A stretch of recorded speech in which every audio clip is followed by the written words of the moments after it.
কাকে ভগবত প্রসঙ্গ বলা হয়? কাকেই ভগবত প্রসঙ্গ বলা হয়?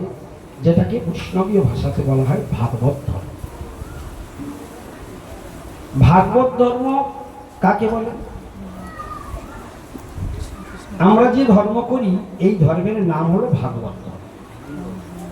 বৈষ্ণব ভক্ত, এই যে ভগবত প্রসঙ্গ আমরা আজকে চর্চা করছি, ভগবানকে নিয়ে চর্চা করতে বসেছি, তাই এটাকে বলা হয় ভগবত।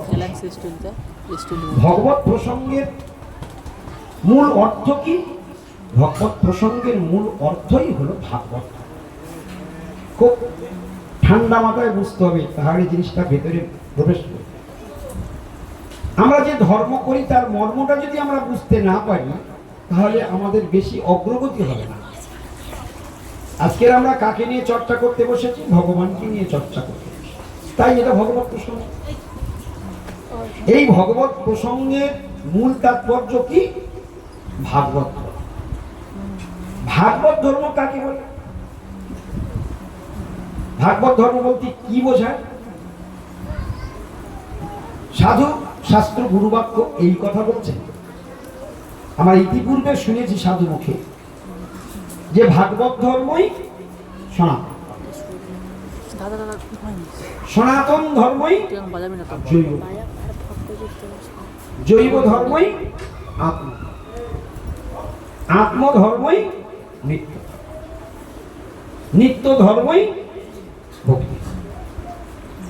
একদম যতগুলি কথা আমরা শ্রবণ করলাম, ভাষাগুলি শ্রবণ করলাম, এই এতগুলি শব্দের মূল অর্থ কি? ভাগবত ধর্ম, সনাতন ধর্ম, জৈব ধর্ম, বৈষ্ণব ধর্ম, আত্মধর্ম, নিত্য ধর্ম, ভক্তি। এতগুলি শব্দ আমরা পরপর শুনেছি। এই প্রত্যেকটা শব্দের মূল তাৎপর্য কি? এর মূল তাৎপর্য হলো, মূল বিষয় হলো, এটা নিত্য স্থায়ী, চিরন্তন, ছিল, আছে, থাকবে। এই ধর্মের কখনো কোনো সময় কোনো কালে বিনাশও হয় না, ক্ষয়প্রাপ্ত হয় না। ভাগবত ধর্ম কখনো বিনাশ হয় না, কখনো ক্ষয়প্রাপ্ত হয় না, কখনো কমেও যায়। এই কথাটি কোথায় লেখা আছে? ভগবান নিজের মুখেই শ্রীমদ্ ভগবত গীতাতে অর্জুনকে লক্ষ্য করে ভগবান বললেন, শ্লোকটা আপনাদের পরিচিত শ্লোক, নেহাভিক্রমণাশোস্তি প্রত্যবায় ন বিদ্যতে স্বল্পং অপিয়স্য ধর্মস্য ত্রায়তে মহত ভয়া। শুধু এই ধর্মটা কোনো সাধারণ ক্ষমতা নয়, ত্রায়তে মহত ভয়া। জীবনে যদি ভয়ঙ্কর কর্মফলও থাকে, সেই কর্মফল পর্যন্ত, সেই ভয়ঙ্কর বিপদের হাত থেকেও এই ভাগবত ধর্ম আমাকে বাঁচিয়ে দেবে। এবং সেটাকে বলছে কি? ন নাশোস্তি, এর কোনো বিনাশ নেই। আর কি বলছে? প্রত্যবায় ন বিদ্যতে, এই ধর্মের কোনো হ্রাস হয় না। হ্রাস মানে কমে যাওয়া। আজকে আমি ভগবানের কথা শুনলাম, ভগবানের কথা শোনার পরে আমার ভিতরে যে স্বীকৃতির জন্ম হলো, সেই স্বীকৃতিটা 10 জন্ম পরে, আজকের জন্মের যে স্বীকৃতিটা 10 জন্ম পরে কমে যাবে, হ্রাস হয়ে যাবে, এটা হয়। ওটা 100 জন্ম, 1000 জন্ম পরেও এই স্বীকৃতিটাই থাকবে, যেটা আজকের নাচন গাছাতে আমরা লাভ করছি। ভাগবত ধর্মের প্রসঙ্গের দ্বারা, আত্মধর্মের প্রসঙ্গের দ্বারা এই বস্তুটা কোনোদিন আর হ্রাসও হবে না, লয়ও হবে না, ক্ষয় হবে না। এই কথা ভাগবত ধর্ম বললেন। এখন এই ভাগবত ধর্ম কি করলে সুসম্পন্ন হয়? প্রশ্ন, কি করলে, ভাগবত ধর্ম কি করলে সুসম্পন্ন? এই ভাগবত ধর্মের ক্রাইটেরিয়াটা কি? তখন বলছে যখন আমরা সাধু মুখে সন্মুখরিতাম ভবদীয় বার্তাম, সন্মুখরিতাম ভাগবতীয় ভাষা, সন্মুখরিতাম মানে সৎ যুক্ত মুখরিতাম। সৎ অর্থে সাধু, মুখরিতাম মানে শ্রীমুখ বিগলিত। সন্মুখরিতাম ভবদীয় বার্তাম। ভবদীয় বার্তাম শব্দটি, ভবদীয় বার্তাম মানে, ভবদীয় শব্দের অর্থ হলো আপনার, বার্তাম মানে কথা। তাহলে ভবদীয় বার্তাম মানে হে ভগবান আপনার কথাই সন্মুখরিতাম, যখন সাধুমুখ থেকে নির্গত হয়। কিরকম কথা, প্রত্যেকটা শব্দের মধ্যে কিরকম জাদু আছে। তাহলে ভগবানের কথা, তাহলে সন্মুখরিতাম ভবদীয় বার্তাম মানে কি দাঁড়ালো, হে ভগবান আপনার কথা যখন সাধুমুখ থেকে নিঃসৃত হয়, সেই হরি কথাই যখন আমরা আদর করে বসে সবাই শুনবো, ভক্তি করে যখন সবাই আমরা শুনবো, সেই কথাটাই শুনবো, অন্য কোনো কথা। সেই কথাটা শ্রবণ করার পরে ওই কথার সেবাতে উন্মুখ হয়ে, ওই কথা শ্রবণ করে সেবা উন্মুখ হয়ে, ওই কথার সেবার উন্মুখ হয়ে যখন আমরা সাধনা করব, ভজন সাধন করব, তখন সেটা সেই ভক্তি ধর্ম বা ভাগবত ধর্মের সাধনা সুসম্পন্ন। কত বড় এগুলো খুব গুপ্ত কথা, এগুলো এই হরি কথা। এই যখন যেটা আমি বলছি, এই কথাটা কে বলেছেন? গোস্বামী পাদ, ভক্তিশ্রী পরিব্রাজ গোস্বামী মহারাজ। তিনি তার হরি কথা মৃত্যুতে এই কথাটি বলেছেন, যেটা এখন আমরা শুনি। আমি বলি নাই, আর আমাদের নিজেদের কোনো মতামত প্রকাশ করার অধিকার নেই। আমরা হচ্ছে ভগবানের বাণীর প্রিয়। গুরু বৈষ্ণব ভগবানের বাণীটাকে আমাদের কর্ণকুহর মধ্যে, প্রত্যেকের কর্ণকুহরের মধ্যে পৌঁছে দেওয়াই হলো আমাদের কাজ। আমরা হচ্ছে বাণীর প্রিয়, এটা প্রভুপাদের ভাষা। আমরা কিসের পিয়ন? বাণীর পিয়ন। পিয়ন কখনো চিৎকার খুলে ভুল সংশোধন করে না। সে কি করে? যা লেখা আছে ঠিকানা ধরে সেই ঠিকানায় পৌঁছে দেওয়া তার দায়িত্ব। আলাদা করে সেটা সারবার বা সেটা অন্য কিছু করবার তার অধিকার নেই। তো আমরা ধারায় গুরু বৈষ্ণব ভগবান যে কথাটা বলেছেন, ওই কথাটা আমরা সাধুমুখে যেটা শুনেছি, ওইটাকে আরেক জায়গাতে কীর্তন করে সেটাকে সকলের কর্ম করে পৌঁছে দেওয়া, এটাই হলো আমাদের কাজ। এটাই হলো আমনায় ধারার বৈশিষ্ট্য। তার সেই ভাগবত ধর্ম করলে কি লাভ হয়? ভাগবত ধর্মের মূল বৈশিষ্ট্য হলো হরিতোষ। ভাগবত ধর্ম করার মূল উদ্দেশ্য কি? আমরা যারা এখানে বৈষ্ণব ধর্ম গ্রহণ করি, আমাদের সকালবেলা ভোর ভোর উঠে আমাদের স্নান আদি করে আমাদের ঠাকুরকে জাগানো, ঠাকুরের মঙ্গল আরতি করা, ঠাকুরকে কীর্তন শোনানো, তাকে ভোগ লাগানো, দুপুরে ভোগ লাগানো, তারপর হরিকথা চর্চা করা, তার বিভিন্ন রকম সেবা, বাজার হাট, রান্না বান্না করা, এই যত কিছু সব চলছে, এর সব প্রত্যেকটার মধ্যে যদি একটা জিনিস মিশ্রণ না থাকে, তো সবটাই আমাদের বিফল হয়ে যাবে, কর্মে মার্গে পরিণত হবে, কর্মে পরিণত হয়ে যাবে। সেটা কি? যদি প্রত্যেকটার সঙ্গে, প্রত্যেকটা ভক্তির সঙ্গে কৃষ্ণের সুখানুসন্ধানময়ী ভাবটা যদি যুক্ত না থাকে, কি হয়ে গেল? ওই কর্মটাই কর্ম হয়ে যাবে, ওই কর্মটাই আবার ভক্তি হয়ে যাবে। একই জিনিস, কিছু বুঝতে পেরেছেন? একই ভক্তি, সেটাই ভক্তি হবে, সেটাই কর্মে পরিণত হবে। শুধু একটা জিনিসের অভাবে বিপদ আসে, ভাবনা। সেটা কি? ভাবনা। যেটা আমি করতে যাচ্ছি, আমি রান্না করতে যাচ্ছি, ভগবানের ভোগ লাগবে, আমি রান্না করতে যাচ্ছি। তা রান্না যখন আমি করতে যাচ্ছি, ভগবানের সুখের জন্য রান্না করতে যাচ্ছি, ভগবানের চিন্তন করতে করতে যদি রান্নাটা করি, তাহলে ওটা হয়ে গেল ভক্তি। হ্যাঁ, আর ওই রান্নাটা করতে করতে যদি আমি আউট কোনো চিন্তা করতে করতে রান্না করি, ওটা হয়ে যাবে কর্ম। কিরকম হয়ে গেল? বলছে ভগবান ভাবের ভুখা, ভগবান ভাবগ্রাহী, তিনি ভাবটাকে হরণ করেন। আমরা কীর্তনে শুনছি না, এই চৌরাগ্রগণ্য পুরুষাষ্টকম এই মাসে গাওয়া হচ্ছে না? মুখস্থ হয়েছে? এখনো মুখস্থ হয়নি? দেখে দেখে গাও, দেখে দেখে গাইছ। তো এই মাসে চৌরাগ্রগণ্য পুরুষাষ্টকম ব্রজে প্রসিদ্ধম নবনীত চৌরম। এই যে কীর্তনটার মধ্যে যে ভাব মিশ্রিত আছে, যা কল্পনার মতো, এতটাই ভাব রয়েছে এই কীর্তনের মধ্যে। ভক্তের কি গাঢ় প্রেম, ভগবানের সঙ্গে যে গাঢ় প্রেম, যে ভালোবাসা, তার নিদর্শন রয়েছে ওখানে, ওই কীর্তনের মধ্যে রয়েছে। আজকের এই কীর্তনটা কে রচনা করেছেন? বিল্বমঙ্গল ঠাকুর।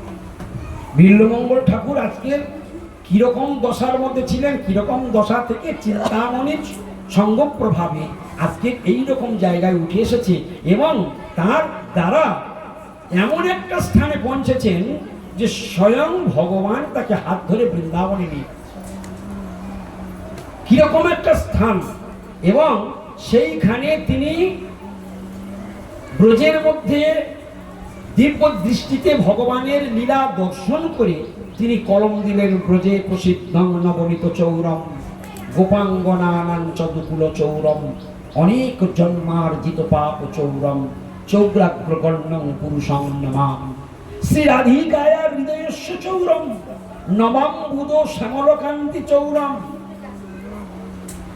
পদাশ্রিতানাং চ সমস্ত চৌরম চৌরাগ্রগণ্যং পুরুষং নমামি। এই যে কথাগুলো বলছে, আমরা কিছু বুঝতে পারছি? ভগবান কি কি চুরি করতে এক্সপার্ট সেই কথা বলছে। প্রথম স্তবকে বলেছে তিনটা চুরির কথা বলেছে। তিনি ননি চুরিতে এক্সপার্ট, বসন চুরিতে এক্সপার্ট, আর 3 নম্বরে বলেছে পাপ চুরিতে এক্সপার্ট। প্রথম দুটো হয়তো আমরা চেষ্টা করলে পারি, প্রথম দুটো কারোর বাড়িতে ননি চুরি করে নিয়ে আসলাম, ওটা হয়তো আমরা পারবো। কারোর বাড়িতে একটা বসন চুরি করে নিয়ে আসলাম, ওটা হয়তো আমরা পেরেও যাব, এক্সপার্ট। এক্সপার্ট না হতে পারে, চুরি করতে পারে। কিন্তু 3 নম্বরটা যে পাপ চুরি করার ব্যাপারটা, আমরা এখানে কারা কারা পাপ চুরি করতে পারি? পাপ করতে পারি, চুরি করতে পারি। হ্যাঁ, পাপ করতে পারি কিন্তু চুরি করতে পারি না। আমরা পাপ করতে পারি, আচ্ছা আমার পাপটা আমি আরেকজনকে দিয়ে দিতে পারি, দিতেও পারি না, নিতেও পারি না, কিন্তু করতে পারি। আর সেটা ভগবান কি করেন? আমরা যদি তাকে ভালোবাসি, তিনি যদি আমার প্রতি প্রসন্ন হন, তিনি যদি কেন ঘুরে বসেন, যদি আমরা তার প্রতি প্রসন্ন, তিনি যদি আমাদের প্রতি প্রসন্ন হন, তাহলে তিনি আমার এ জন্মের পাপ নয়, কিরকম গ্যারান্টি হচ্ছে অনেক জন্মার্জিত পাপ যোগ্য। কি আশ্চর্য কথা! কার যোগ্যতা আছে এইরকম যে আমার রাশি রাশি জন্মের সব পাপ যিনি চুরি করে নিতে পারেন? এতটাই দক্ষ তিনি। সেই চৌরাগ্রগণ্য পুরুষং নমামি, সেই 84, সেই চৌরাগ্রগণ্য পুরুষং নমামি, সেই চোরের আদি পুরুষ। চৌরাগ্রগণ্য পুরুষং নমামি, সেই চোরের অগ্রগণ্য পুরুষকে আমি নমস্কার। চোরের অগ্রগণ্য কি বলেছে? চোরের অগ্রগণ্য মানে কি? সর্বশ্রেষ্ঠ চোর, যার উপরে আর কেউ নেই, একদম এক্সপার্ট, দক্ষ, সেই চৌরাগ্রগণ্য পুরুষং নমামি। তারপরে আর কি চুরি করলো? পরের শ্লোকে কি বলছে? শ্রী রাধিকায়া হৃদয়স্য চৌরম, রাধারানীর হৃদয় চুরি করেছেন। আর কি করেছেন? নবাম্বুদ শ্যামলকান্তি চৌরম। আমাদের গতকাল মনে শোনা হয়েছিল তো, নবাম্বুদ, যারা গিয়েছেন কালকে শুনতে পেয়েছেন। দ্বিতীয় শ্লোকে শুনে বলছেন নবাম্বুদ শ্যামলকান্তি চৌরম, অর্থাৎ মেঘের, নতুন মেঘের রং চুরি করেছে।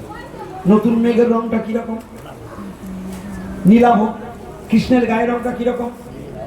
আচ্ছা আপনারা একটু বিচার করি, আমরা এখানে আস্বাদন করি। পদকর্তা বিল্বমঙ্গল ঠাকুর বলছেন নবাম্বুদ শ্যামলকান্তি চৌরম। নবাম্বুদ নবযুক্ত অম্বুদ, অম্বুদ মানে মেঘ, নব মানে নূতন। নূতন মেঘের রংটাকে উনি চুরি করেছেন। কিসের রং চুরি করেছেন সবাই বলেন? মেঘের রং চুরি করেছেন। আচ্ছা জগৎটাকে সৃষ্টি করেছে, তাহলে মেঘটি কি জগতের বাইরে না ভেতরে? তার সত্যি কি মেঘ ওনার থেকে চুরি করেছেন না মেঘের থেকে উনি চুরি করেছেন? ভালো করে বোঝবার আছে।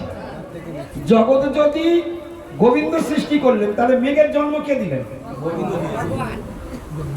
আর পদকর্তা ভাবের ঘরে বলছে, কৃষ্ণ তুমি এত বড় চোর, তুমি মেঘের রংটাকে চুরি করে নিলে, আর সেটা নিয়ে নিজের গায়ে মেখে নিয়ে।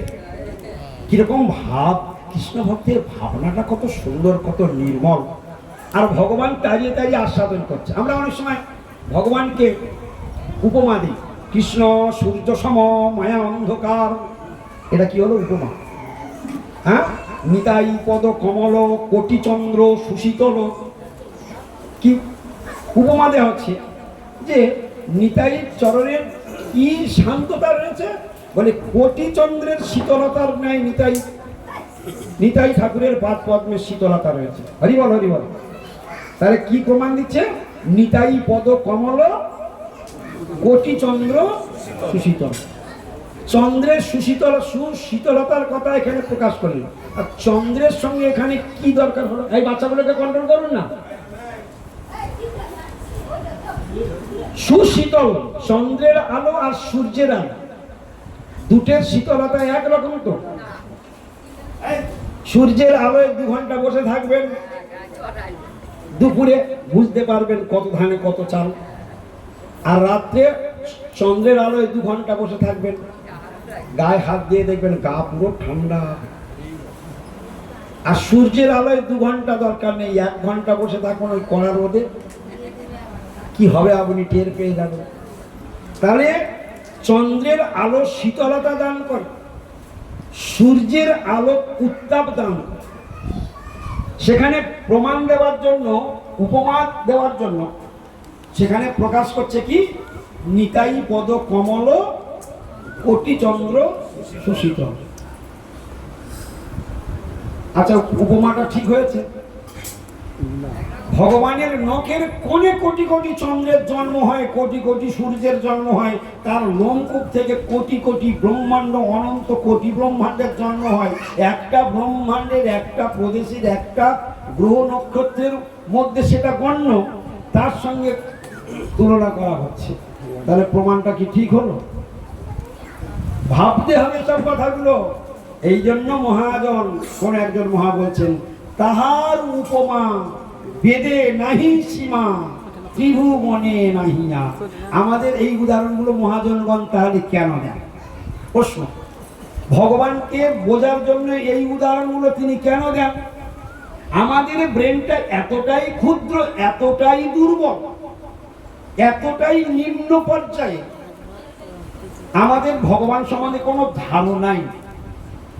তাই সেই ধারণার কিঞ্চিত মাত্র দান করবার জন্য আমাদেরকে কিছু একটা দিয়ে আপাতত বুঝিয়ে দিচ্ছে। যেমন কেউ জিজ্ঞাসা করছে, হ্যাঁ রে বাঘ কিরকম দেখতে? জিজ্ঞাসা করছে বাঘ কিরকম দেখতে? তখন সে বলছে, কি বলে বোঝাই একে? বিড়াল দেখেছিস? বিড়াল দেখেছিস? বিড়াল যেরকম হাঁটে, যেরকম চাউনি, যেরকম পা ফেলে, যেরকম হাঁটে, যেরকম ল্যাগ, ওই ওই বিড়াল বাঘের মাসি, ও ঠিক ও বাঘ ওই। তার মানে বাঘ বোঝা হয়ে গেল তো? হ্যাঁ, বাঘের মাসি ও একদম পুরো যা যা বাঘ ও তাই। ও আচ্ছা, আরে ঠিক আছে, তাহলে এই বাঘ ঠিক হলো উপমা। এই জন্য কোটি কোটি চন্দ্র, কোটি কোটি সূর্য, অনন্ত কোটি ব্রহ্মাণ্ড যার শরীর থেকে নির্গত হয়, তার সঙ্গে বলছে কৃষ্ণ সূর্য সম। কৃষ্ণ কিসের সমান? কটা সূর্যের সমান? তাহলে তার উপমা কি হলো? উপমা, তাকে যতই উপমা তুমি দাও না কেন, তাকে খাটো করে দেওয়া হয়। গোবিন্দকে খাটো করে দেওয়া হয়, তাকে ছোট করে দেওয়া হয়, তাকে নামিয়ে দেওয়া হয়। তবুও মহাজনগণ এই উপমাগুলো ব্যবহার করে। তবু এই যে তোমার বাচ্চাগুলো কি কন্ট্রোল করতে পারছো না? যার বাচ্চা তার কাছে দিয়ে দাও, তাকে কন্ট্রোলে রাখতে বলো। তো এইরকম ভাবে তবু আমাদের ব্রেনটা এতটাই দুর্বল, আমাদেরকে বোঝানোর সুবিধার্থে বলা হয়। যেমন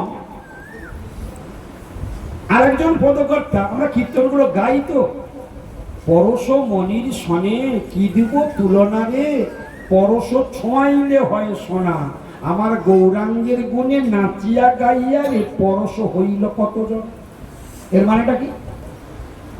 তাই তো আমরা পরশমণির সনে কি দিব তুলনা রে? পরশমণির সঙ্গে গৌর সুন্দরের তুলনা করে বলছে, ওরে পরশমণি, তোর সঙ্গে আমার গৌর সুন্দরের কি তুলনা আছে? তুই কি কখনো আমার গৌর সুন্দরের সঙ্গে সমান হওয়ার যোগ্য? দেখ তোর কত যোগ্যতা, আমার গৌর সুন্দরের কত যোগ্যতা। দেখ পরশমণির সনে কি দিব তুলনা রে? কাকে বলছে? পদকর্তা কাকে লক্ষ্য করে বলছে? পরশমণিকে লক্ষ্য করে বলছে, কি দিব তুলনা রে? পরশ ছোঁয়াইলে হয় সোনা। পরশ ছোঁয়াইলে কি হয়? পরশ ছোঁয়াইলে সোনা হয়ে যায়। আর আমার গৌর সুন্দরের যোগ্যতাটা দেখ, তোকে নিয়ে লোহাতে ঠেকালে তবে লোহাটা সোনা হবে। আর আমার গৌর সুন্দরের নাম গুণগান কীর্তন যে করবে, যে শুনবে, যে তাকে টাচ করবে, যে তাকে দর্শন করবে, প্রত্যেকেই সকলেই প্রেমে ভেসে চলে যাবে। আমার গৌর সুন্দর প্রেমের খড়িয়া, তার সঙ্গে যে যে সঙ্গ করবে কোটি কোটি সব প্রেমী। তাহলে আমার গৌর সুন্দরের কি বৈশিষ্ট্য? হ্যাঁ, আমার গৌরাঙ্গের গুণে নাচিয়া গাইয়া পরশ হইল কত। তারা সব এক একজন পরশমণি হয়ে গেল। তাদেরকে ভক্তদেরকে এখানে পরশমণি বললো কেন? পরশমণি বললো এই কারণে, খুব ভালো করে বুঝতে হবে, বাহ্যিক ভাবে বুঝতে পারবেন না।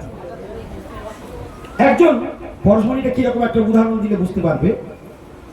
মহাপ্রভু যখন গঙ্গার সুরধনী গঙ্গার তীর দিয়ে পঞ্চতত্ত্ব সহ মহামহা ভক্তবৃন্দ পার্শ্ববৃন্দ সহ সুরধনী তীরে কীর্তন করতে করতে করতে করতে চলে আসে, যে সেই রাস্তায় সেই কীর্তন দর্শন করে সে তৎক্ষণাৎ তার হাতের কাজ ফেলে রেখে সে ভাবাবিষ্ট হয়ে তৎক্ষণাৎ সেই মহাপ্রভুর দলে যুক্ত। এই করতে করতে মহাপ্রভু যাদের নিয়ে বেরিয়েছিল সেটা বাড়তে বাড়তে ক্রমশ 50 থেকে 100, 200, 150, 400, 800, 1000, হাজার হাজার লাখ লাখ জমে যাচ্ছে মহাপ্রভু পিছনে। সব এরা সব কারা? এরা সব সংসারের কাজ ফেলে দিয়ে সমস্ত তারা চলে যাচ্ছে কেন? যে দেখছে সঙ্গে সঙ্গে ওই পরশ তাকে, হ্যাঁ, ওই স্পর্শটা এসে যাচ্ছে সঙ্গে সঙ্গে। রাস্তার ধারে একটা ধোপা, সে ধোপা কাপড় কাচ্ছিল, সে কাপড় কাচতে কাচতে সেও সঙ্গে সঙ্গে সব কাপড় জামা ফেলে তুলে হরিবোল করতে করতে চলে যাচ্ছে। তখন তার ছেলেটা সে আসছিল আর একটা কাপড়ের পটলা নিয়ে, সে দেখলো আরে কাপড় কাচ ফেলে তুই আমার বাবা ওই হরিনাম করতে করতে চলে যাচ্ছে। সঙ্গে সঙ্গে সে যেই ওর বাবার কাজ করছে সে সঙ্গে বাবু তুলে তুলে হরিনাম করতে করতে। তারপর ওর মা দূর থেকে দেখতে পেয়েছে, বলে আরে বাপও চলে যাচ্ছে, ছেলেও চলে যাচ্ছে, আমি জামা কাপড়গুলো সব ঘাটে পড়ে রয়েছে। উনি তাড়াতাড়ি করে যেই ওর স্বামীকে হাত ধরেছে, হাঁকি মেরেছে, একটু চিৎকার করে সঙ্গে সঙ্গে সে বাবু তুমি হরিনাম। তাহলে প্রত্যেকে কি হয়ে যাচ্ছে? যে স্পর্শ করছে সে প্রেমে, কারণ শট মারছে। তাহলে প্রেমের স্পর্শ যেই পাচ্ছে সঙ্গে সঙ্গে, তাহলে পরশমণি লোহায় ঠেকালে শোনা হয়। আর আমার গৌর সুন্দরের গুণে যে নাচে আর গায়, ওর সঙ্গে যে টাচ করে সেও প্রেমী হয়ে যায়। তাহলে আমার গৌরাঙ্গের গুণে নাচিয়া গাইয়া রে পরশ হইল কত জন। আবার যখন লাখ লাখ হয়ে গেছে, মহাপ্রভু কি বিশাল বিলাস করেছে দেখো। লাখ লাখ যখন হয়ে গেল তখন মহাপ্রভু জীবাত্ম রাস্তা চলা দায় হয়ে গেল। এত লোক নিয়ে রাস্তায় নামা, মহাপ্রভু ঘুরে দাঁড়ালেন আর সকলকে বললেন তোমরা এখন সবাই, মহাপ্রভু এত সুন্দর, কেউ মহাপ্রভু ছেড়ে যেতে চাইছে না। মহাপ্রভু সকলকে গৃহে ফিরে যেতে বলছেন। এখন গৃহে ফিরে যেতে কেউ চাইছে না। মহাপ্রভুর কথায় এত মিষ্টি আছে, এত জাদু আছে, হ্যাঁ, এত সুন্দর কথা বলেন, এমন করে সকলকে বোঝালো। সকলে সেই প্রেমাবিষ্ট হয়ে এবার নিজের নিজের ঘরের অভিমুখে যাত্রা শুরু করছে। ভালো করে শুনবে, আমার মহাপ্রভুর খেলাটা দেখো। তখন যারা সব নিজ নিজ গৃহে নিজ নিজ গ্রামে ফিরে যাচ্ছে, আর সে বাহু তুলে কীর্তন করতে করতে কাঁদতে কাঁদতে চলে যাচ্ছে, হ্যাঁ, আর তাকে যে দেখছে সেও বাহু তুলে কীর্তন করছে। তাহলে কিরকম হচ্ছে, যে গ্রামে যাচ্ছে, যারা যারা যারা মহাপ্রভু সঙ্গ পেয়ে ফিরে আসছে প্রেম প্রাপ্ত হয়ে, তাদের যারা কাজ করছে, তাদেরকে যারা দর্শন করছে, তাদের কীর্তন যারা শুনছে, তারা সব প্রেমে পাগল হয়ে যাচ্ছে। তাহলে কি বলছেন পদকর্তা, পরশ মনির সনে কি দিব তুলনা রে, পরশ হইলে ছোঁয়াইলে হয় সোনা, আর আমার গৌরাঙ্গের গুণে নাচিয়া গাইয়া রে পরশ হইল কত। কি কিছু বোঝা গেল? তাহলে কে তুলনা করছে না? পদকর্তা। পদকর্তা, ভাবুক পদকর্তা কিরকম ভাবনা, মহাপ্রভুর কিরকম ভক্তির ভাবনা তার মধ্যে এসেছে, তিনি এই জগৎকে তুলে ধরে দেখালেন। জগতে তাহার সঙ্গে তুলনা করার জগতে কিছু নেই। এরপরের লাইনটা কি আছে? না, তারপরে সচিরনন্দন বনমালী, সচিরনন্দন, হ্যাঁ, সচিরনন্দন বনমালী, এ তিন ভুবনে যার তুলনা দিবার নাই। এই সেই কথা, এ তিন ভুবনে যার, এ তিন ভুবনে যার তুলনা দিবার নাই, গরামর পরানো পুতলি। ওইটুকু তুলনা করে আবার নিজের মনে ভাবুকতার সঙ্গে বলছেন, এই ত্রিভুবনে এমন কোনো বস্তু নেই যার সঙ্গে আমার গৌর সুন্দরের তুলনা করা যায়। এই কথা বলছে। তারপরের লাইনে কি বলছে? গৌরাঙ্গ চাঁদের ছাদে চাঁদ ও কলঙ্কি। হ্যাঁ, গৌরাঙ্গ চাঁদের ছাদে, গৌরাঙ্গ চাঁদের সাথে চাঁদ, না গৌরাঙ্গ চাঁদেরও ছাদে, গৌরাঙ্গ চাঁদের ছাদে, ছাদে এই সাথে গৌরাঙ্গ চাঁদের ছাদে চাঁদ ও কলঙ্কিরে এমনও হইতে না রে, এমনও হইতে না রে। কি কথাটা বলবো? তুলনা করছি। গৌরাঙ্গ চাঁদের ছাদে, গৌরাঙ্গ চাঁদের ছাদে চাঁদ ও কলঙ্কিরে এমনও হইতে না রে, আর অকলঙ্ক পূর্ণচন্দ্র উদয় নদিয়াপুরে দূরে গেল মনে। এই কথাটার মানে কি? কথা প্রসঙ্গে এসে গেল তুলনা। এ জগতে কি তুলনা আছে তা বলছে। গৌরাঙ্গ চাঁদের ছাদে, আমার গৌর সুন্দরীর যেমন মুখমণ্ডলটা চন্দ্রের ন্যায় জ্যোতি, ওরে চাঁদ তোর সেই রকম জ্যোতি। কিন্তু একটা জিনিস মনে রাখবি, গৌরাঙ্গ চাঁদের ছাদে চাঁদ ও কলঙ্কিরে, তুই আমার গৌর সুন্দরের সঙ্গে পাল্লা দেওয়ার চেষ্টা করছিস। কিন্তু জেনে রাখিস, তোর জ্যোতি আছে বটে, কিন্তু তোর কলঙ্ক আছে। পদকর্তা ভাবুক, ভাবছে। এই যে ভাবনা, ওই যে বলতে বলতে এই কথাটা কেন এলো? ওই যে আমরা প্রত্যেক দিন ভক্তি করি, কিন্তু প্রত্যেক ভক্তির সঙ্গে আমাদের ভাবনার মিশ্রণ না হলে ওটা কর্মে পরিণত হয়ে যাবে।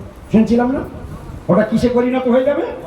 কর্মে পরিণত হবে। ওই রান্না করতে করতে যদি গোবিন্দের ভাবনা করতে করতে, গোবিন্দের সুখের জন্য চিন্তা করতে করতে, মুখে কীর্তন করতে করতে রান্না করো, ওটা ভাবনাটার সঙ্গে সঙ্গে প্রেম ভক্তি বিস্তৃত হয়ে ওটা অমৃতে পরিণত হবে। ওইটাই রাধিকার পক্ষ, ওইটাই রাধিকার পক্ষ, অন্য বিবিধ হয়।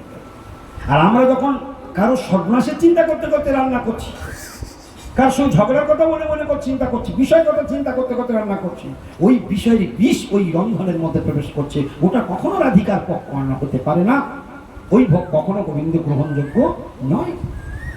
এইখানে কৃষ্ণ ভক্তের, এই জন্য এই জগৎ, এই ভক্তি ধর্ম, এই ভাগবত ধর্মটা হচ্ছে, একে বলা হয় কৃষ্ণ ভাবনা। এটাকে কি বলা হয়? কৃষ্ণ ভাবনামৃত। কৃষ্ণের ভাবনা থেকে অমৃতের জন্ম হয়। যে যত কৃষ্ণ ভাবনা করবে তার মধ্যে এই অমৃত আস্বাদন হবে, প্রেমের জন্ম হবে। এইখানে পদকর্তা বললেন, দেখতে আমার গৌর সুন্দরের চাঁদ মুখের সঙ্গে তোর চাঁদ মুখের মিল আছে বটে, কিন্তু ওরে চাঁদ তুই জেনে রাখিস তোর মধ্যে কলঙ্ক আছে। এই জন্য চাঁদ কলঙ্কিরে এমনও হইতে না রে। তুই মনে করছিস এরকম হব, কিন্তু এটা সম্ভব হবে না। তোর কলঙ্ক আছে, কিন্তু আমার গৌর সুন্দরের কি আছে? অকলঙ্ক পূর্ণচন্দ্র। আর তুই যদিও বা পূর্ণ হতে পারিস, কিন্তু তোর কলঙ্কটা আছে। হওয়ার চেষ্টা করছে, কিন্তু এমনও হইতে না রে। আর অকলঙ্ক, আমার গৌর সুন্দর অকলঙ্ক পূর্ণচন্দ্র, আর তুই সকলঙ্ক পূর্ণচন্দ্র। তাহলে তুলনা কি করিব? অকলঙ্ক পূর্ণচন্দ্র উদয় নদিয়াপুরে, দূরে গেল মনের বাধা। ওরে চাঁদ, তুই এই জগতের বাহ্যিক অন্ধকারটা দূর করতে পারিস, তোর সেই ক্ষমতা রয়েছে, কিন্তু আমার গৌর সুন্দর সারা জগতের জীবের মনে যত অন্ধকার আছে সব আধারকে দূর করে দিলে একসঙ্গে, যেটা তোর পক্ষে কোনোদিন সম্ভব নয়। তাহলে তোর সঙ্গে কি করে তুলনা করব? তার পরশমণির সঙ্গে আমার গৌর সুন্দর কি কখনো তুলনা করা যায়?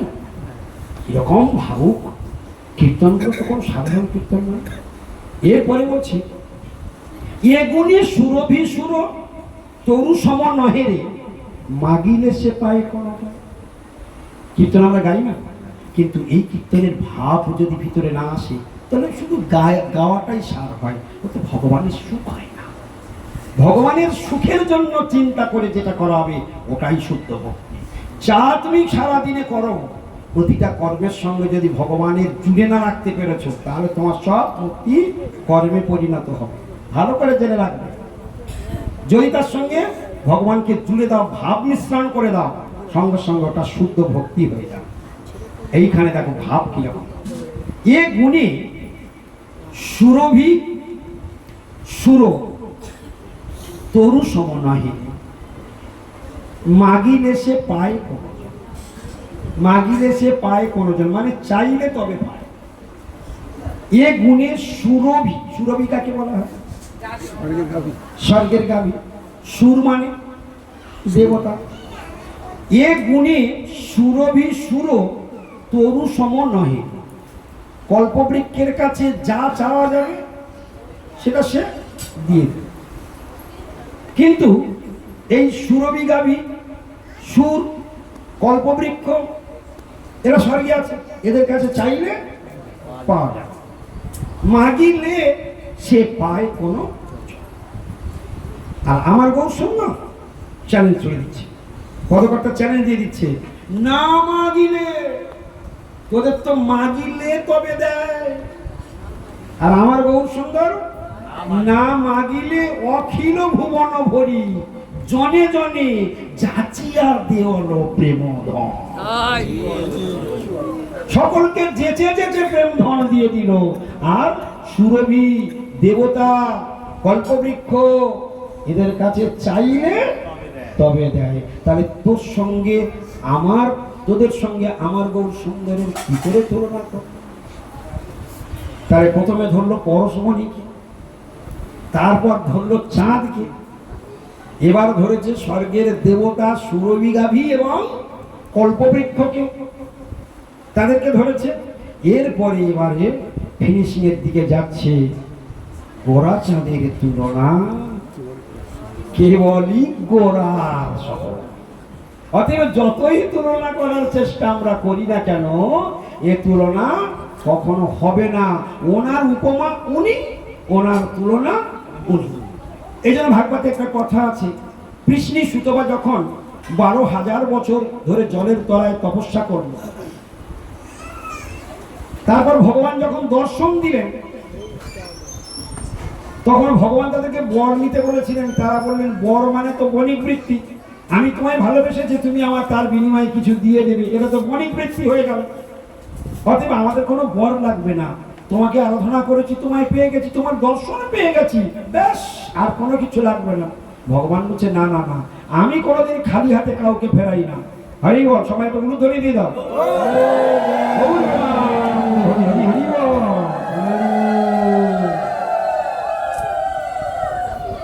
আমি কখনো খালি হাতে কাউকে ফেরাই না। আর আমার কাছে যদি কেউ আমার আরাধনা কেউ করে, আমি তাকে কিছু না দিয়ে থাকতে পারি না, আমি শান্তিই পাই না। তোমাকে কিছু নিতেই হবে। তাহলে ভক্ত নিতে চাইছে না, আর ভগবান জোর করে দিতে চাইছে। তখন এই জন্য এইসব কথাগুলো শুনতে শুনতে না, প্রেমের জন্য এইগুলো শোনা মানে কি, নিজেদের মধ্যে এগুলো চিন্তন করবে যারা, তাদের ডেভেলপ হবে, দিনে দিনে ডেভেলপ হবে। এই জন্য কৃষ্ণ ভক্তির জগতে একটা সব থেকে বলা হচ্ছে ভাবনা। তোমার ভাবনাটা যেমন হবে, যাদৃশী ভাবনা যস্য সিদ্ধির ভবতি কাদৃশী। তুমি যেমন যেমন ভাবনার মধ্যে দিন কাটাবে, প্রতিদিন তোমার ঠিক সেই রকম তদ্রূপ কর্মফল তৈরি হতে হতে চলেছে। একটা একটা দিন তুমি যত নোংরা ভাবনা ভাববে, তোমার নোংরা জীবন পরিণত হবে। তুমি যত সুন্দর ভাবনা ভাববে, তোমার এই ভাবনা তোমাকে অনেক ঊর্ধ্ব লোকে নিয়ে চলবে। সেজন্য ভাবনাটাই হচ্ছে সব থেকে বড় মারাত্মক জিনিস। এইখানে দেখো পদকর্তার কীর্তনগুলো শুনে দেখো কিরকম ভাব, দেখো ভাবগুলো কিরকম পোষণ করছে। আচ্ছা, এ কি কারোর সঙ্গে কথা বলছে? ও নিজের ভাবে তো কলম চালাচ্ছে। যখন এটা লিখছে তখন উনি কলমটা কি সকলের সঙ্গে করছিল? একা একা বসে কলম চালাচ্ছে। তাহলে ওই ভাবনাটা কোথা থেকে আসছে? হৃদয় থেকে, অন্তর থেকে ভাবনাটা হচ্ছে। এই ভাবনাটাই ভগবান চুরি করছে, ভাবগ্রাহী এই ভাবনাটাকে চুরি করছে। ভাবের ভুখা ভগবান, ভাবের ভুখা। ওই ডাল্লাবড়া রসা খাবার জন্য ভগবান কারোর বাড়িতে বসে নেই, তার তো অনন্ত কোটি প্রেমিক ভক্ত। এসব ভাবের ভুখা ভগবান, ভগবান কি সুন্দর তার জীবন চরিত্র শুনলে মন প্রাণ ভরে যায়। মাধব ঘোষ নামে ভগবানের এক ভক্ত ছিল, এই যে ভাবের ভুখা। মাধব ঘোষ নামে একজন ভগবানের ভক্ত ছিল, জগন্নাথের ভক্ত, কিন্তু বহু ইচ্ছা হয়েছে যে বহুদিন ধরে তার মনের মধ্যে ইচ্ছা আছে আমি বৃন্দাবনে গিয়ে একটু ভগবানকে দর্শন করব। তো বৃন্দাবনে গিয়ে যমুনার পাড়ে গিয়ে বসেছে।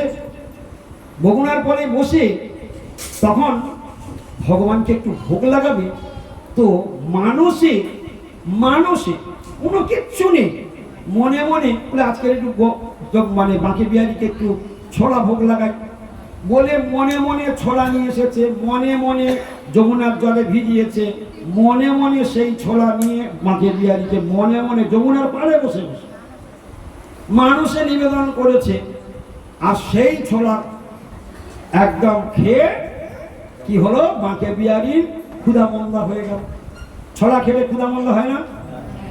ছোলা খেয়ে ক্ষুধা মন্দা হয়েছে। এখন পূজারি ভোগ লাগিয়েছে, ভোগ লাগানোর পরে প্রত্যেক দিন দেখতে পায় সবটাতে তিনি খেয়েছেন, তার চিহ্ন দেখা যায়। কিন্তু আজকে তার কোনো চিহ্নই দেখা যাচ্ছে না, কোনো কিছু। এইবারে পূজারীর মাথায় হাত পড়ে গেছে, নিশ্চয়ই আজকের কোনো অঘটন ঘটেছে, নিশ্চয়ই কোনো অপরাধ কেউ করেছে। হয় রান্নার সময়, না আমার ভোগ লাগানোর সময়, না কোনো অনাচার হয়েছেই হয়েছে, না হলে আজ বাঁকে বিহারী খেলো না কেন? এইবার পূজারী আকুল নয়নে কাঁদছে। হে ঠাকুর তুমি বলো, হে বাঁকে বিহারী তুমি বলো, কেন তুমি আজকে ভোগ গ্রহণ করলে না? কোন অপরাধ হয়েছে, কি হয়েছে প্রভু? তুমি কৃপা করে বলো। প্রভু না বললে তো কেউ জানতেই পারবে না প্রভু, তুমি বলো, তুমি বলো। যখন মাথা ঠুকছে, বারবার ক্রন্দন করছে, তখন বাঁকে বিহারী বলল, মাধব ঘোষ নামে আমার এক প্রেমিক ভক্ত আজকের যমুনার পাড়ে বসে আমাকে ছোলা খাইয়ে দিয়েছে, আর সেই ছোলা খেয়ে আমার ক্ষুধা মন্দা হয়েছে, তাই আজকে তোমার এই ভোগ আমি গ্রহণ করতে পারিনি। কোনো ত্রুটি হয়নি, তোমাদের ঠিক আছে, তোমাদের দিক থেকে তোমরা ঠিক আছে, কিন্তু আজকের আমি খেতে পারিনি, এই কারণে আমার ক্ষুধা মন্দা হয়েছে। তখন মনে মনে করছে কে সেই প্রেমিক ভক্ত? ও যে বলেছে যমুনার পাড়ে বসে আছে। হ্যাঁ, মাধব ঘোষ নাম বলে দিয়েছে, কোথায় বসে আছে বলে দিয়েছে। এইবার সেই পূজারী ছুটতে গিয়ে সেই মাধব ঘোষের সন্ধান দিলেন এবং তাকে আলিঙ্গন করলেন, তার চরণে মুর্মু প্রণাম করলেন। তুমি এমন প্রেমিক ভক্ত, তুমি যমুনার পরে বসে মানুষে ভোগ লাগিয়ে দিলে, আর সেটাই আমার গোবিন্দ গ্রহণ করে নিল। আমরা নিজেদেরকে বড় ভক্ত বলে মনে করি, তাই হে মাধব ঘোষ, তোমার মতো প্রেমিক ভক্ত জগতে বড় বিরল। তো সেই মাধবকে আদর করে বাঁকে বিহারীর মন্দিরে আনলেন, তাকে রাখলেন, তাকে যত্ন করে রাখলেন। আপনি আর কোনো দিন এখানে ছেড়ে যাবেন না, আপনি বাঁকে বিহারীর চরণে থেকে এইখানেই আপনি ভজন করুন। তো এই যে প্রেমিক কিসের রকম, ভগবান কিসের ভুখা? ভাবের ভুখা। সবাই মনে রাখুন, তাহলে ভগবান কিসের জনার্দন? ভাবগ্রাহী জনার্দন। তাই যত ভক্তি আমরা করি না কেন, প্রত্যেকটার সঙ্গে আমাদের ভাব মিশ্রণ করতে হবে, প্রত্যেকটার সঙ্গে ভাব মিশ্রণ করতে হবে। সেই ভাবটা কি? ভগবানের সুখানুসন্ধানময়ী ভাব।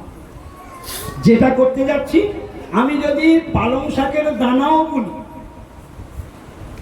আমি চাষিবাসী মানুষ, পালং শাকের দানা বুনি, ওই পালং শাকের দানা বুনতে বুনতে ও তার চিন্তা করতে হবে, গোবিন্দ গৌর সুন্দর শাক খুব প্রিয়, গৌর প্রিয় শাক ও সেবনে জীবন ও সার্থক। মানে যেই শাক পালং শাকের দানা চাষ করছে, মনে পড়ে গেল ওই লাইনটা, গৌর প্রিয় শাক ও সেবনে কোদাল কপাচ্ছে আর গাইছে, গৌর প্রিয় শাক ও সেবনে জীবন সার্থক মানে। দেখো সঙ্গে সঙ্গে কোথায় ছিল, কোন লেভেলে ছিল, কোথা থেকে কোন র্যাঙ্কে চলে গেল। আহা, আমার বহু সুন্দর কোন শাক, ওই কথা মনে মনে করছি। এবার ভাবছে কে কোদাল কপাচ্ছে, মনে করছে আহা যখন মহাপ্রভু সন্ন্যাস গ্রহণ করে ফিরে এসেছিল, যখন শান্তিপুরী অদ্বৈত আচার্যের বাড়িতে এসেছিল, সেই সময় সচিমাকে নিয়ে যাওয়া হয়েছিল। সচিমা একসঙ্গে 20-22 রকমের শুধু শাক রান্না করেছে। কত রকমের শাক রান্না করেছিলেন সচিমা, ওই মনে পড়ে গেল। তাহলে মহাপ্রভু কত সুন্দর শাক ভালোবাসেন, তাই সচিমা আমার 20-22 রকমের শুধু শাকের পদ করলেন, অন্যান্য পদ এখনো বাদ। তাহলে ভগবান যেটা পছন্দ করেন সেটাই যখন কৃষ্ণ ভক্তরা আদর করে করেন, সেটাই তো ভক্তি, সেটাই তো ভাব। ভগবান তো ওটাই চুরি করেন। এই ভাবনাটা যাদের মধ্যে আসছে তারা অনেক ঊর্ধ্বগতি লাভ, তাদের লয়ার লেভেলে থাকতে পারবে না। এই জন্য ধনে ধন বাড়ে, জলে জল বাড়ে, টাকায় টাকা ধরে, ভক্তিতে ভক্তি বাড়ে, অপরাধে অপরাধ বাড়ে, পাপে পাপ বাড়ে। তুমি যেটার মধ্যে যেটা তোমার মধ্যে যেটার আধিক্য থাকবে সেই দিকে তার গতি হয়ে যাবে। আর সেই চিন্তনটা বেশি হওয়াতে ওখান থেকে মৃত্যু হতে পারে, ওখান থেকে উদ্ধার হতে পারে। এই জন্য ভাগবতের মর্মান্তিক কথা, মুকুতি দুয়ার এই নরক দুয়ার, সাধিতে পারিলে এই দেহে প্রতিকার। কৃষ্ণ প্রেম তরঙ্গিনীর অমোঘ বয়া। এই বয়াটা এখন যেটা বললাম এটা কৃষ্ণ প্রেম তরঙ্গিনীতে বলা আছে। কি আবার বলি, মুকুতি দুয়ার এই নরক দুয়ার, সাধিতে পারিলে এই দেহে প্রতিকার। কি বললো বুঝতে পেরেছেন নিশ্চয়ই? অর্থাৎ এই মনুষ্য শরীরটা মুক্তিরও দরজা বটে, এই মনুষ্য শরীরটা নরকেরও দরজা বটে। এখন তোমার উপর নির্ভর করছে সাধিতে পারিলে এই দেহে প্রতিকার। তুমি যদি ঠিক ঠিক এই শরীরটাকে ইউটিলাইজ করো, ব্যবহার করো, তাহলে তুমি এই দেহেই ভগবানকে প্রাপ্ত করতে পারবে। তুমি এই জন্মেই হয়তো তুমি গোলক বৃন্দাবনে চলে যেতে পারবে। তোমার উপর নির্ভর করছে তাহলে এই সাধন ভজন কোনো সাধারণ নয়, এই ভক্তি জগৎটা কোনো সাধারণ নয়। এ অচিন্ত, এখানে বাইরের লোক কোনো চিন্তা করে ঢুকতেই পারবে না এর ভিতরে। এত সোজা নয় এ জগৎ, এ বড় বিচিত্র জগৎ, বড় প্রেমের জগৎ। এটা হচ্ছে মানে এয়ার কন্ডিশন ঘর। হরি ভজনটা হচ্ছে এয়ার কন্ডিশন ঘর। এখানে সবসময় ভক্তরা শান্ত থাকে, ঠান্ডায় থাকে, তারা আশ্রয় থাকে। এই জগতের তাপ তাদের গায়ে লাগে না। ত্রিতাপ জ্বালার থেকে মুক্ত করে দেয় এই হরি ভজন। যারা হরিকে আশ্রয় করে বসে আছে, যারা হরিকে নিয়ে চলছেন, এই জগতের ত্রিতাপ তাদেরকে বেশি গ্রাস করতে পারে না। সাময়িক সাময়িক কিছু কিছু তাপ আসলেও সেগুলো টেকসই হয় না, আর তারা কৃষ্ণ ভক্তরা সেটাকে পাত্তাও দেয় যখন সে ভাবের মধ্যে থাকে। ওই জন্য প্রেমের একটা স্বভাব আছে কি, যে জগতের কোনো কিছুকে তারা পাত্তা দেয়। ও যা হবে ও সব নিজের, ও ঠিক আছে, ও জগৎটা তো দুঃখময় জগৎ, হতেই। ও আমার পূর্বজন্ম কর্মফল খারাপ ছিল, আচ্ছা ঠিক আছে, কর্মফলটা তো শোধ হয়ে গেল। ওই কৃষ্ণ ভক্তরা যে কোনো লাইন কেটে বেরিয়ে যাবে। আজকের ক্ষতি হয়ে গিয়েছে, যা পরের জন্মে আগের জন্ম হয়তো আমি কারোর এরকম ক্ষতি করেছিলাম, তাই গেল। এরা সামলাতে পারে, কিন্তু সাধারণ পাবলিক সামলাতে পারে না। সঙ্গে সঙ্গে চিন্তা করে হাত ফেলে না, ভাই গলায় দড়ি দিয়ে দেবে, না ট্রেনে মাথা দিয়ে দেবে, বিষ খেয়ে নেবে। আর এরা গোবিন্দ গোবিন্দ করে ঠিক দোহাই দিয়ে পার। এরা সব কিছু, যা কিছু সমস্যা হবে সব গোবিন্দ চলে, যা করে গোবিন্দ। হাত রাতে গোবিন্দ যদি নিয়ে সুখ হয় তো তাই হোক। হ্যাঁ, কিরকম দেখো, ভরত মহারাজের যেদিন বলি দেওয়া হবে, জড় ভরতকে যেদিন বলি দেওয়া হবে, ধরে নিয়ে ভাবনাগুলো কি সুন্দর দেখো। এই জন্য কৃষ্ণ ভাবনা, কৃষ্ণ ভক্তের ভাবনাগুলো কি নির্মল, মাধব ঘোষের ভাবনাটা কি নির্মল। হ্যাঁ, তো ভরত মহারাজকে ধরে নিয়ে গিয়েছে, এবার তার বলি হবে। তো বলি হবে, ভরত মহারাজ প্রথমে বুঝতে পারেনি, সরল কৃষ্ণ ভক্তরা সরল হয়, প্রথমে বুঝতে পারেনি। তারপর যখন হাত মারছে পিছনে, সিঁদুর লাগাচ্ছে, তারপরে হাল কাটাতে মাথা লাগাচ্ছে, তো মিসমিস করে হাসছে আর মাকে বলছে, মনে মনে বলছে, মা শেষকালে আমাকেই তোর পছন্দ হলো। মনে মনে একটা সাউন্ড করে, তা যাক না, যদি আমার বলিটা তো সুখের জন্য হয়, সেই তো নশ্বর দেহ একদিন যাবেই। তো মা তোর সুখের জন্য যদি লাগে তা তুই নিয়ে ব্যাস, কোনো অসুবিধে নেই। যেই এই ভাবনাটা করেছে সঙ্গে সঙ্গেই মা একদম সঙ্গে সঙ্গে মূর্তির মধ্যে সশরীরে বেরিয়ে এসে সেই কাপালিকের হাত থেকে এই কাতানটা কেড়ে নিয়েই সঙ্গে সঙ্গে এক কপে তার মাথা উড়িয়ে দিল, যত পার্শ্বদ ছিল সকলের মস্তক উড়িয়ে দিল, সব অংশে কাপালিকের বংশসূত্র বিপাক করে দিল। ভরত মহারাজ জিজ্ঞাসা করছে মা, এর আগে কত তো বলি হয়ে গেল, তাহলে তখন তুই কেন এর প্রতিকার করিস না মা? কেন তুই প্রতিকার করিস না? হরি বল। হ্যাঁ, তখন কেন? এর আগে তো কত বলি হয়েছে মা, তুই তখন কেন এর প্রতিকার করিস না? তখন কেন এদেরকে মারিস না? বলে ওরে ভর, তোর মতো এইরকম ভগবানের প্রেমিক ভক্ত এখানে কেউ আসেই নাই, তাই আমার উদ্ধার করবার প্রয়োজনও হয় নাই। আমার স্বামী জগতের স্বামী, তার ভক্ত তুই, তোর মতো ভক্তকে রক্ষা করাই তো আমার কাজ। হ্যাঁ, তো এইরকম ভাবটা হচ্ছে এমন, এদের সবসময় কৃষ্ণ ভক্তের ভাব হবে উদাসীন। কৃষ্ণ ভক্তের দুটো ভাব আছে, এক হলো আসক্ত ভাব, একটা উদাসীন ভাব। এ সংসারে কৃষ্ণ ভজন করেও পার হতে পারবে না, এইখানেই পড়ে থাকতে হবে। তুমি ভজন করেও তোমাকে এইখানেই থাকতে হবে, ভজন করেও 40 বছর 50 বছর 70 বছর ভজন করে তোমাকে এখানে ফের জন্মাতে হবে। 2 বছর ভজন করে পার হচ্ছে কিসের জন্য? আসক্তি আর উদাসীন। যখন আমরা হরিভজন করতে আসি না, ওর মধ্যে অনেকগুলো 4টে অনর্থ আছে। 4টে অনর্থের নাম তোমরা জানো? কালকে আলোচনা করেছিলাম 4টে অনর্থ। আমরা ভজন করি কিন্তু আমরা কি অনর্থগ্রস্ত সাধক। আমরা শুনি না গুরুদেবের মুখে, আমরা কি সাধক? এটা আমরা গুরুদেবের মুখে সবসময় শুনি। কি সাধক আমরা? অনর্থগ্রস্ত সাধক। আমরা সাধন করি বটে, আমাদের ভিতরে অনর্থ আছে। সেই অনর্থটা কি কি? 4টে অনর্থ শাস্ত্রে উল্লেখ আছে, তোমার তো জানা উচিত। 4টে অনর্থ হচ্ছে, প্রথম হচ্ছে স্বরূপ বিস্মৃতি, দ্বিতীয় হলো অসৎ তৃষ্ণা, তৃতীয় হলো অপরাধ প্রবণতা, 4 নম্বর হলো হৃদয় তৈরি। এই 4টি অপরাধ যাদের মধ্যে আছে, আবার তাদের মধ্যে 5টা লক্ষণও আছে। সেই অপরাধের 5টা লক্ষণ আছে, সেটা কালকে আলোচনা হয়েছে। 5টা লক্ষণ। 5টা লক্ষণ কি কি? অপরাধ 4 প্রকার, অনর্থ 4 প্রকার। সবাই মনে রাখো, আজকে শিখে নাও। অনর্থ কয় প্রকার? সবাই জোরে বলো। 4 প্রকার। তা সর্বপ্রথম অনর্থ হলো ভগবত বিস্মৃতি। আমাদের জীবনের সব থেকে বড় অনর্থ কি?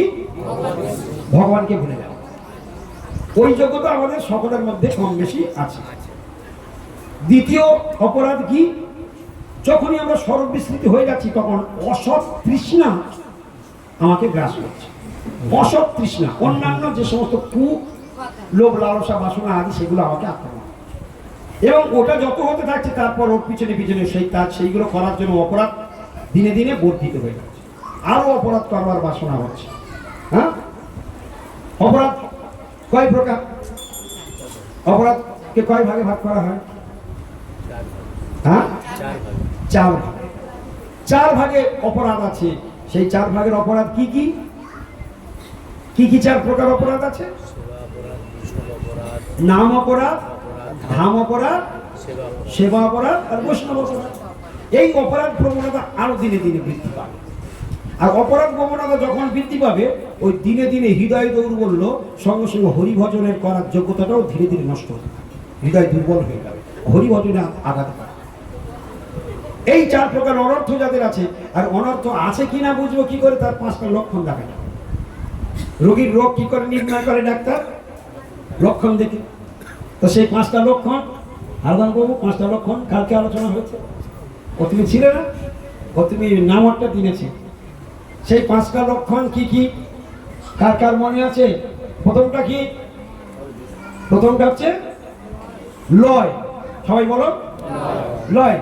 মানে লক্ষণ থেকে বুঝে নিতে হবে যে আমার অপরাধ আছে কিনা, নিজেকে বিচার করে। আজকে শুনে না মন দিয়ে। প্রথম লক্ষণ হলো, অপরাধ থাকলে, অনর্থ থাকলে তার লক্ষণ দেখা যাবে।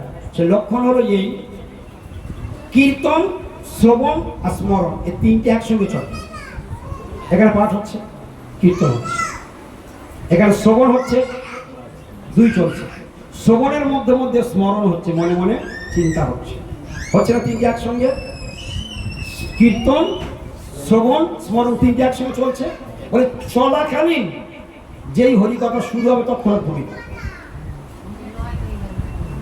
সঙ্গে সঙ্গে লয়, মানে এ জগতে আর উনি আর থাকবেন না, কারণ ওটা আমার ভালো লাগে না। সঙ্গে সঙ্গে ওটা কি হয়ে গেল?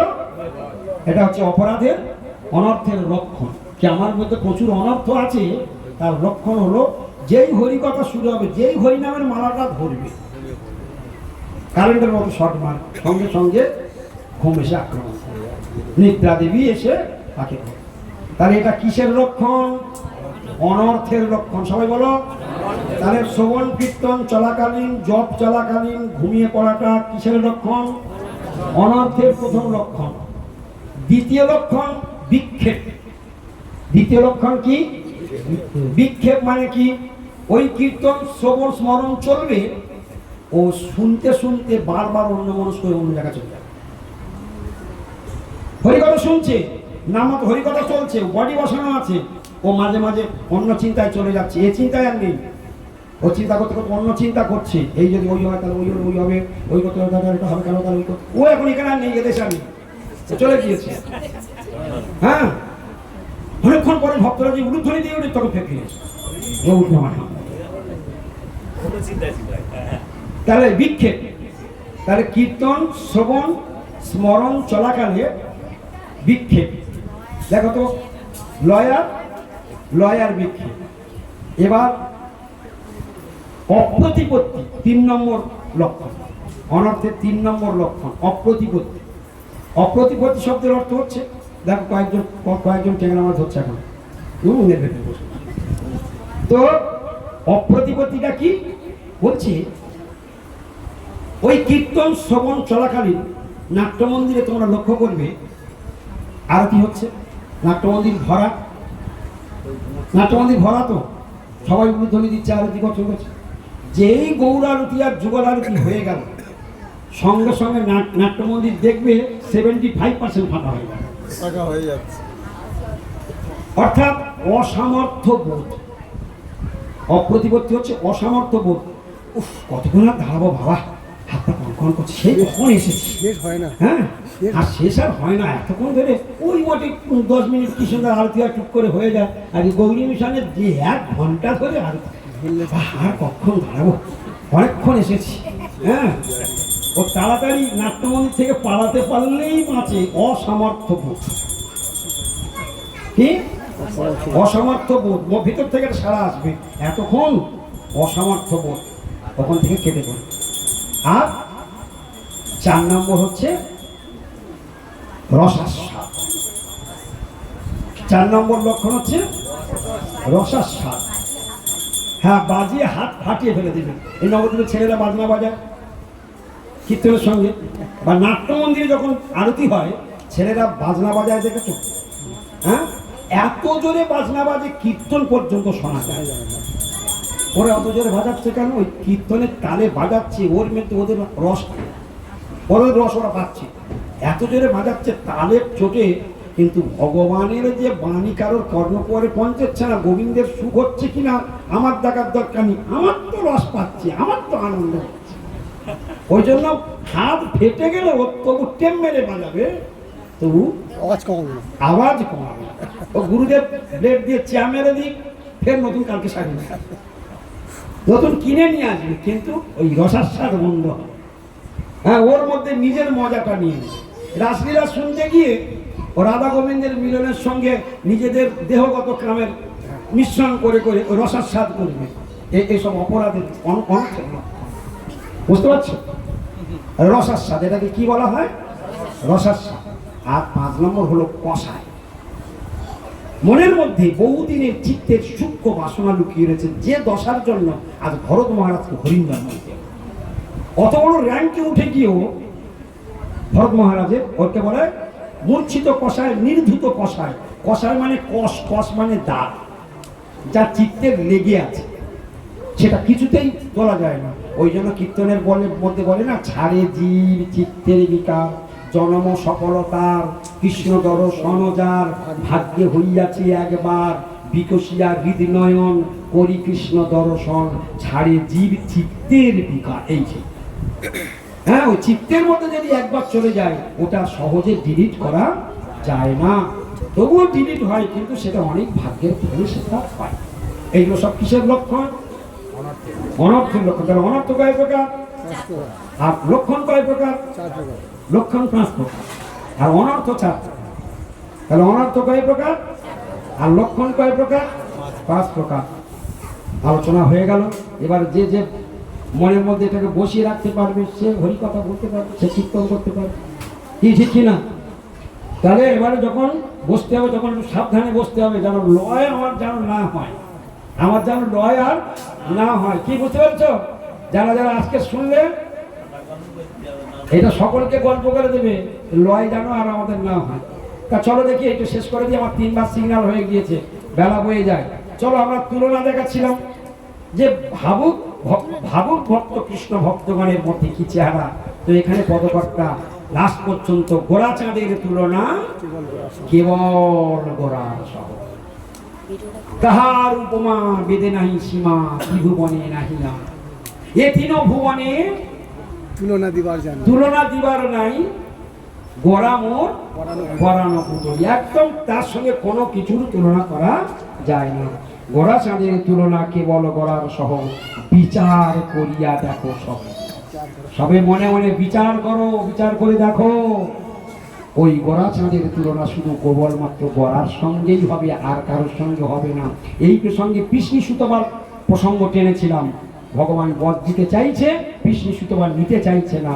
শেষ পর্যন্ত পিসনি সুতবা হেরে গিয়ে বলল, প্রভু সেই যখন আপনি এত জড়াজড়ি করছেন বর দেবেন, তা ঠিক আছে, সেই যখন বর দেবেন তাহলে আপনার মতো একটা পুত্র সন্তান যেন হয়,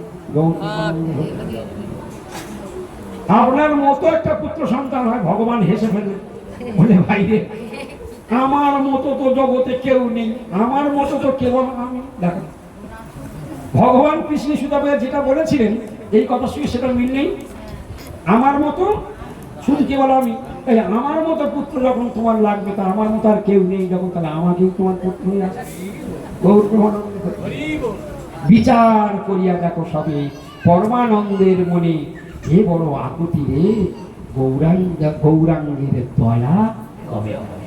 মাঞ্জা কল্পতর বস্ত কৃপা আসিতে বছর অধিকানন্দ পাবনে হরি বল।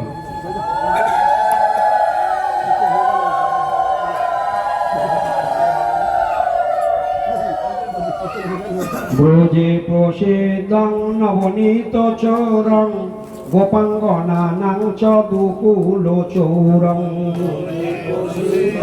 নবনীত চৌরং